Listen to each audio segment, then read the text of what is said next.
Fala pessoal, eu sou Paulo Royal e hoje eu vim contar a história de uma pistola que, apesar de ter sido produzida numa quantidade relativamente baixa, ficou muito famosa na década de 1980 por conta da sua aparição em vários filmes policiais que são lembrados até os dias atuais. Entretanto, apesar de ter um projeto bastante interessante no papel e da propaganda que recebeu nas telas do cinema, na prática a arma passou por alguns problemas que foram decisivos no fracasso das vendas, levando a empresa a repetidas falências, embora ela tenha retornado recentemente ao mercado com um número modesto de unidades fabricadas, onde novamente mais problemas foram encontrados. O material de hoje vai falar sobre a pistola norte-americana AMC Automag 180, também conhecida como Automag Pistol ou simplesmente AMP. Além de conhecerem as suas origens, vocês vão ver suas principais características e entenderem onde a empresa errou na gestão desse projeto, fazendo com que ele afundasse mesmo em um cenário relativamente promissor dentro dessa categoria específica de arma.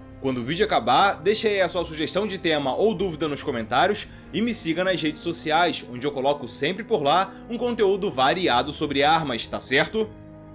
Meus amigos, a origem da nossa arma de hoje começa no ano de 1966, no estado da Califórnia, nos Estados Unidos, quando o empresário Harry Sanford, que tinha uma loja de armas, juntamente com um armeiro chamado Max Guerra, começaram a desenvolver o projeto de uma pistola que tivesse um altíssimo poder de fogo, mas ainda preservasse alguma manuseabilidade. Quando o projeto já tinha 4 anos de existência, Harry viu que a produção efetiva da arma seria possível, e em 1970 ele fundou a fabricante de armas Automag Corporation, visando atender aos atiradores que buscavam o tiro esportivo de alta precisão e aos caçadores de animais de médio e grande porte que precisavam de uma arma secundária mais poderosa.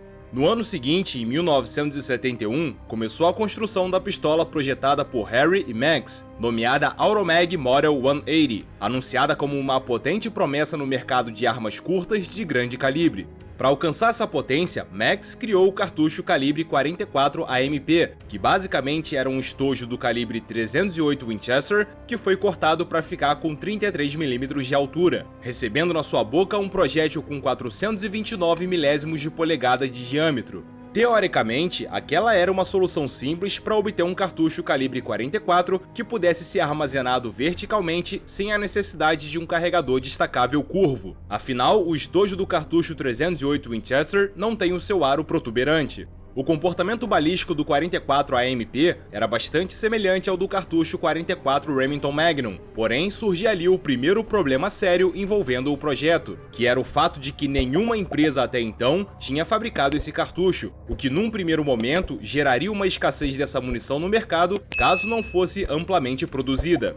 Já adianto para vocês que, de fato, o cartucho nunca foi produzido em abundância, ou seja, esse problema nunca foi sanado. Como a AMC ainda não tinha todo o ferramental necessário, afinal era uma microempresa, Sanford contratou os serviços de uma serralheria industrial próxima à sede, onde lá a sua capacidade fabril era modesta, mas viável, capaz de construir uma média de 330 pistolas por mês. Ainda pensando em inovações nesse quesito, no primeiro ano de fabricação da arma, mais um cartucho específico foi lançado, o 357 AMP. O projeto da munição consistia num estojo de 44 AMP afunilado para receber o mesmo projétil usado no cartucho 357 Magnum. A pistola que usava esse novo calibre foi nomeada como Automag 160. A partir daquele ponto, as duas versões da Automag seguiam em produção simultaneamente, e ambas, sabidamente, tinham pouca disponibilidade de munições no mercado. O desenho da pistola era positivamente chamativo e os mecanismos internos eram totalmente funcionais. Isso pelo menos no papel. Porém, um segundo problema sério surgiu logo no início da produção, que foi a gestão ruim do controle de qualidade aplicada ao armamento. No início de 1971, Max Guerra já havia deixado a AMC, e o chefe de design da empresa, que se chamava Mark Lovendale, usou um protótipo construído por Harry Sanford como base para iniciar a produção da arma. O problema é que os integrantes da equipe de Mark sabiam que aquele protótipo precisava de ajustes no que se refere às tolerâncias internas e à otimização do seu processo de fabricação. Isso respectivamente reduziria a possibilidade de reclamações e reembolsos e tornaria a produção da arma lucrativa, mesmo que em baixas quantidades. Mark simplesmente ignorou a recomendação do seu próprio time e ordenou o início da fabricação da arma assim mesmo, mantendo um custo unitário de venda muito abaixo do que seria efetivamente lucrativo. A equipe inteira de design, vendo que aquilo era uma tragédia anunciada, pediu demissão da empresa, sendo necessária a criação de uma equipe substituta com quem ainda restou da AMC. Para vocês terem uma ideia dessa questão financeira, as armas, que são todas feitas em aço inox, eram oferecidas no valor de $217 na época, o que equivale a quase $1.800 nos dias atuais. Talvez esse valor fosse razoável se Mark tivesse ouvido a sua equipe e feito os ajustes no projeto e nos custos de produção. Em todo caso, como ele preferiu seguir com o projeto do jeito que estava, o inevitável aconteceu. A estimativa é de que cada unidade vendida da Automag Pistol gerava um prejuízo de aproximadamente $1.000, tornando matematicamente impossível que a AMC tivesse uma operação rentável com essa arma. Um dos motivos desse alto custo de produção era a necessidade de terceirização de muitos processos da construção da arma, e somando-se a isso, havia ainda o problema persistente da falta de padronização exata entre as tolerâncias dos componentes, o que fazia com que muitas vezes as peças de um exemplar não fossem compatíveis com a de outro idêntico, trazendo um obstáculo grave também no mercado de peças de reposição. Diante de todo esse caos, em 3 de maio de 1972, a fabricante declarou falência, quando por volta de 3.000 unidades da pistola haviam sido construídas.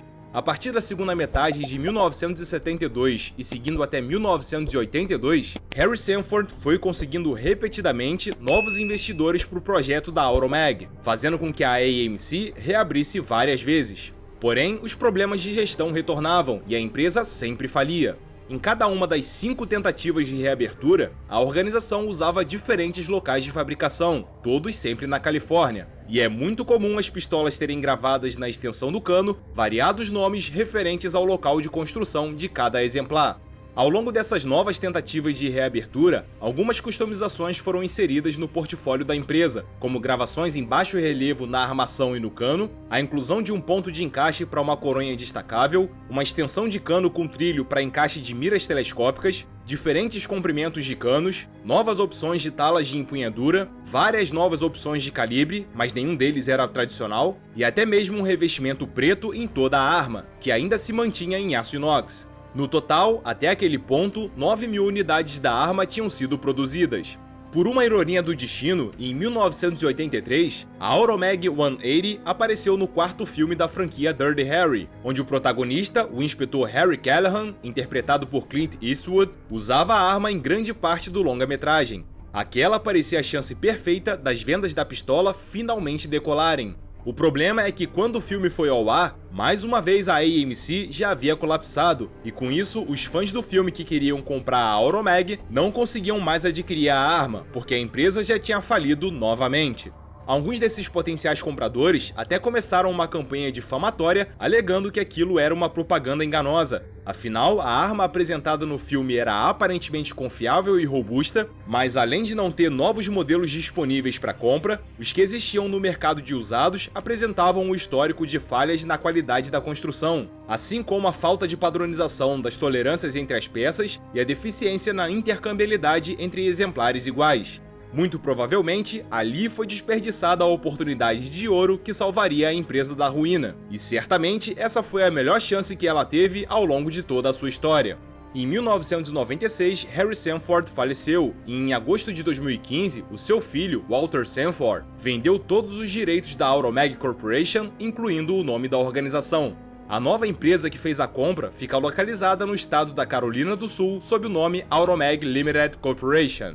No que se refere à qualidade do armamento, segundo o relato de alguns usuários em fóruns norte-americanos, parece que a nova versão da arma melhorou bastante. Essa nova empresa até fez uma espécie de relançamento da versão inicial da pistola, nomeada Founders Edition, oferecida por $3.995. A arma traz um cano com 8 polegadas de comprimento, tendo uma banda ventilada integrada. A versão com cano de 6,5 polegadas é chamada Classic Edition, oferecida no seu lançamento por $3.495.